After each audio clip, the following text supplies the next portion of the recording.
Thank you for being here today to raise awareness of a very important human rights issue and for giving voice to a persecuted minority whose voice isn't being heard, or at least it wasn't being heard until recently. Merci d'être ici aujourd'hui pour supporter et donner une voix à une cause de droits humains très important.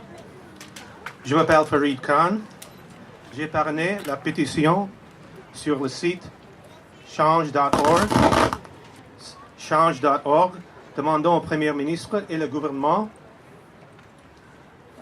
canadien à prendre rapidement des actions pour sauver la minorité Rohingya au Myanmar de ce que certains appellent le nettoyage ethnique et d'autres appellent le génocide, et de révoquer la citoyenneté honoraire que le Canada a donnée au leader de Myanmar, Aung San Suu Kyi, en raison de sa complicité dans ce qui arrive aux Rohingya. My name is Farid Khan. I'm the sponsor of a petition on the website change.org, calling on Prime Minister Justin Trudeau and the Canadian government to take swift action to save the Rohingya minority in Myanmar from what some are calling ethnic cleansing and others are calling genocide, and to revoke the honorary citizenship that Canada gave to Myanmar leader Aung San Suu Kyi because of her complicity in what is happening to the Rohingya. If you haven't signed the petition, you can do so. I'm sure you can access it through your smartphones. It's change.org, change.org. The petition sponsor is me, Farid Khan, so my name will be there. So please, if you haven't, please sign the petition and please share it widely. I'd like to begin by thanking Foreign Affairs Minister Chrystia Freeland and the government for acknowledging yesterday that what is happening in Myanmar is in fact ethnic cleansing. Now I'd like to ask the government to accept the eyewitness testimonies coming out of Myanmar and Bangladesh and reports from independent observers that it's not just ethnic cleansing that is occurring, but crimes against humanity and genocide against the Rohingya. For years, I followed the plight of the Rohingya, a group that the United Nations has called the most persecuted minority in the world. And for years, I read about the persecution and bigotry that Rohingya have faced in Myanmar. The persecution isn't a recent phenomenon. It's been going on for decades. But in the last decade, the persecution has reached a new level of brutality. Since mid-August, reports have been leaking out of Myanmar that the military had undertaken a campaign of ethnic cleansing. Eyewitness accounts and reports from human rights workers and journalists in the region indicated that soldiers were going from village to village in Rakhine province, killing entire families, burning villages to the ground, and burning corpses to dispose of the evidence. This is not merely ethnic cleansing, which is bad enough. This is far worse. As this was happening, I kept on thinking that world leaders would speak out against these atrocities. And yet there was a deafening silence while in Myanmar people were dying and whole communities were being wiped out. Human Rights Watch, through satellite imagery, has documented scores of Rohingya villages that have been completely destroyed.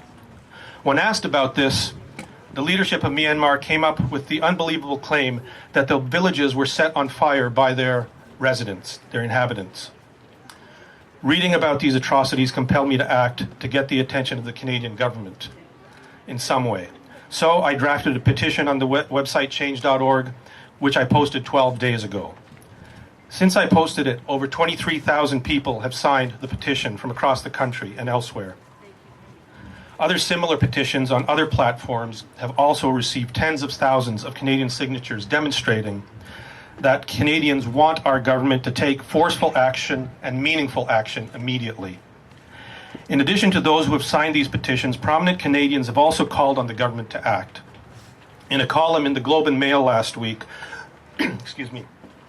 former Liberal Foreign Affairs Minister Lloyd Axworthy and former Cabinet Minister and UN Ambassador Alan Rock called on the federal government to take decisive action in Canada and internationally, including launching efforts to have Aung San Suu Kyi's Nobel Prize withdrawn. Joining them in a call for action are Andrew Bennett, the former Canadian Ambassador for Religious Freedom, and Kyle Matthews, the Executive Director of the Institute of Genocide Studies at Concordia University in Montreal.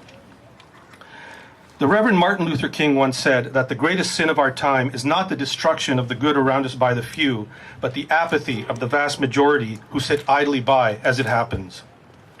I believe that is why all of us are here today. We are here because we refuse to live in a world of apathy when we witness brutality being inflicted upon the innocent.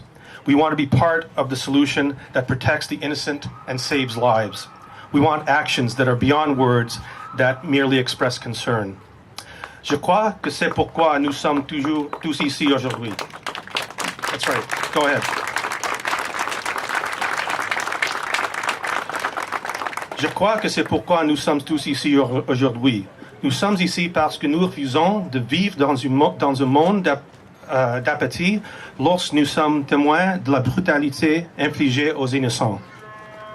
We are here to say that the brutality and insanity that is occurring in Myanmar must stop. We are here as brothers and sisters to the suffering in the Rohingya community. We are here to speak for those whose land is being laid waste, whose homes are being destroyed, and whose lives are being snuffed out. We are here to speak for 30-year-old Petnam Ali, who a few weeks ago escaped with his family into the jungle near the village of Tulatoli in Myanmar when he heard soldiers entering the village. His entire family managed to escape, all except his 75-year-old grandmother, who was too old to run and keep up with them. After the soldiers left, Petnam returned to his burnt-out village to check for survivors. What he found was the body of his neighbor, 85-year-old Abu Shama, lying in the street with a gunshot wound to his chest. And in the burned-out shell of his home, which used to house 16 members of his extended family, he found the burned and decapitated body of his 75-year-old grandmother. We are here to give voice to 65-year-old Kamir Ahmed, another resident of Tulatoli. When he heard the shooting in the north of his village, he jumped into the nearby river with his two sons, aged 10 and 12, and swam to the other side. From where he and his sons were hiding in the hills above the river that looked down on the village, Kabir saw soldiers throw children into the river, including his 3-year-old granddaughter and his 1-year-old grandson, and then shoot them. Later, the soldiers collected the bodies on the riverbank and burned them to try and hide the evidence of the atrocity. We are here to speak for another resident of Tulatoli, 55-year-old Zahir Ahmed. When the shooting started, he was told by his son to hide, so he jumped into the river and swam to the other side. His son then ran home to try and rescue other members of the family, but never returned. Zahir hid for hours, hoping that someone from his family had survived, but no one did. Zahir lost his wife, his sons aged 35, 12, 10, 7, and 6 months. He also lost a daughter aged 25 and her husband, as well as her sisters, his daughters aged 14, 6, 5, 2, and 6 months. These are only 3 survivor stories from one village who have told their stories.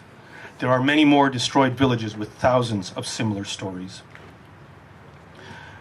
Myanmar leader Aung San Suu Kyi and the head of the Myanmar military claim that they are conducting counterterrorism operations in the region, and those being killed are terrorists.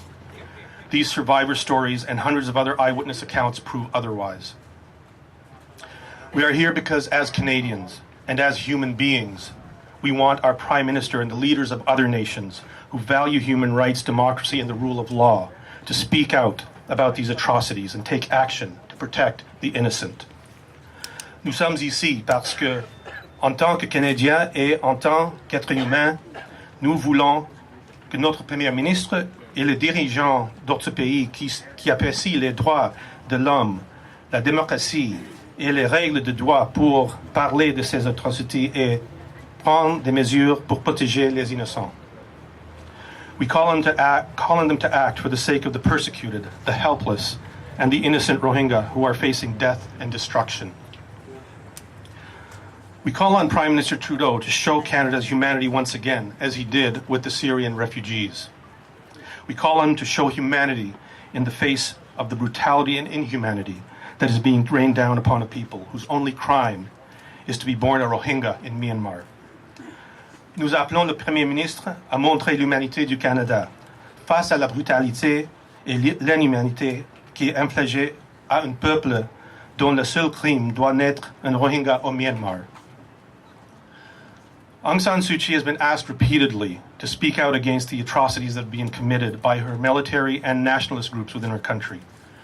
She's been called to end her silence by the Pope, the Dalai Lama, other Nobel Peace Prize laureates, including South African Archbishop Desmond Tutu and Malala Yousafzai, another honorary Canadian. But she has refused. As Canadians, we believe in democracy, freedom, protection of human rights, and a commitment to the rule of law. When Canada conferred honorary Canadian status on Aung San Suu Kyi, it was because she was said to embody these principles. Regrettably, that no longer seems to be the case. So, Mr. Prime Minister, as Canadians, we ask you to take the following concrete actions in defense of the Rohingya. Number one, we ask you to revoke the honorary Canadian status given to Aung San Suu Kyi, who has refused to acknowledge the atrocities being committed in Myanmar, let alone act to prevent them. Yes. She no longer deserves the honor of being in the company of people like Nelson Mandela, the Dalai Lama, and Malala Yousafzai. We ask you to condemn unequivocally the brutal actions of the Myanmar government, its military and state-supported nationalist groups, who have committed not just ethnic cleansing, but crimes against humanity and what amounts to genocide against the Rohingya.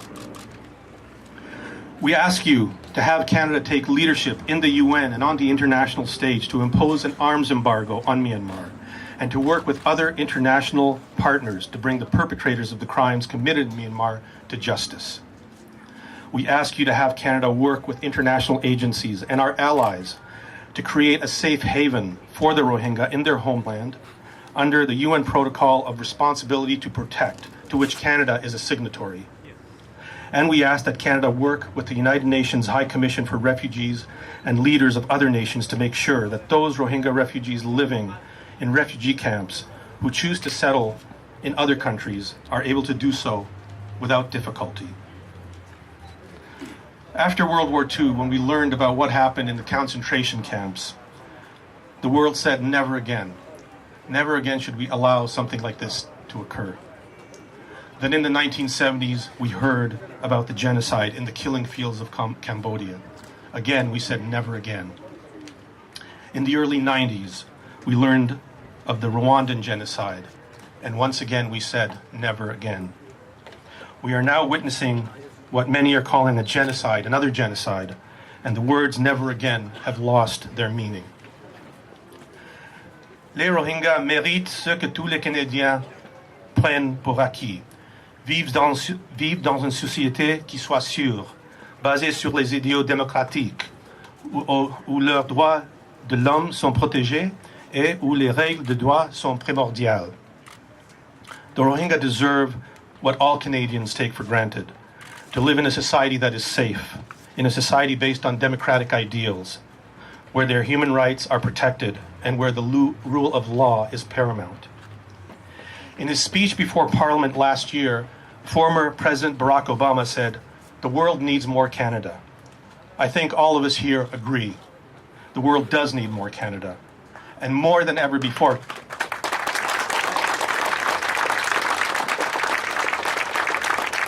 And more than ever before, the Rohingya need more Canada. Prime Minister, Justin, I know you're a good man. You have demonstrated that repeatedly since you took office. So I ask you to do what's right as you have done before. Please take forceful action to protect the most persecuted minority in the world. Have Canada take leadership on the world stage to help the Rohingya. And please do it without hesitation, because lives are literally depending on it. Thank you. Merci.